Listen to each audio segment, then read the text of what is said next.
Erick Schonfeld, co-editor of TechCrunch. Thanks for your time. Good job, Eric. What have we learned so far? What have we learned? Well, we've learned that Carol Bartz, is a pretty tough cookie. She can take it as she can give as good as she takes. And got an S-bomb and an F-bomb out of her. We got a few bombs out of her, and she kind of came into the lion's den. We've been very critical of Carol and Yahoo, and for her to come here and sort of talk to us on stage and do so really well, I think speaks volumes about her leadership. And I'm struck with the number of Foursquare type companies outside there. What do you think that says about the future of social and tech and where we're going?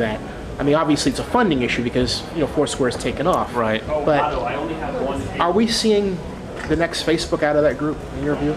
I know it's a tall question. Well, there's a lot of buzz around geo media companies, and Foursquare and Gowalla and some other ones, Booyah, are sort of first ones out of the gate.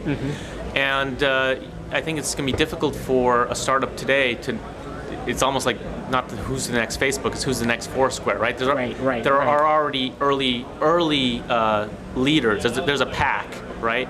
And if you're not in that pack right now, it's going to be very difficult to get into that pack. So really the question is, what's the next Foursquare? And if I was a startup, I'd be trying to think about that and try to develop that. So you have a lot of, follow the leader aspects going on. Just like you see with like social commerce, Groupon, right? There's like a million Groupons, which are these, popping up, group deals, social, flash sales, and they just have so much momentum. Them and there's a group, right? There's Groupon, there's Gilt Group, who we're going to have the CEO, Susan Lin of Gilt Group here, and there's sort of a small pack that they were the first ones to identify it, and it's just going to be hard for anyone else to catch up. But other entrepreneurs sort of realize that there's an opportunity here, and so they all sort of glom on.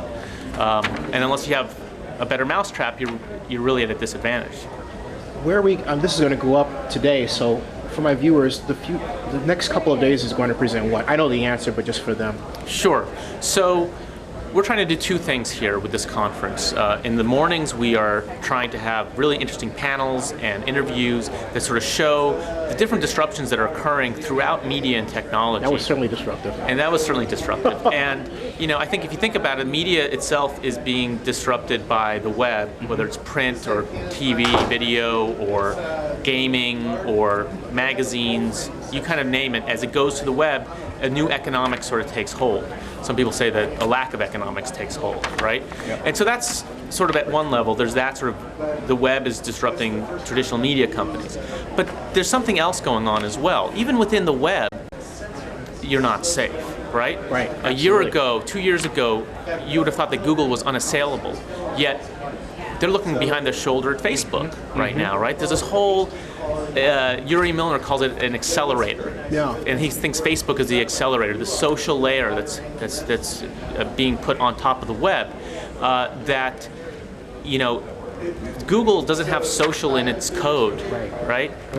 Yahoo, it's like trying to build it with buzz and everything. It's fascinating. Yahoo also, I don't think has social in its code, although it's trying to adapt. Everyone's trying to adapt. Google's trying to adapt with buzz and wave and et cetera.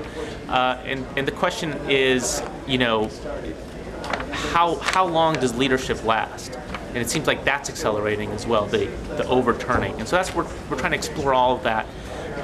There's a lot to explore, and that's why we have 3 days. And then plus we have 22 great startups that are launching who want to be the next disruptors. It's a great conference. Great.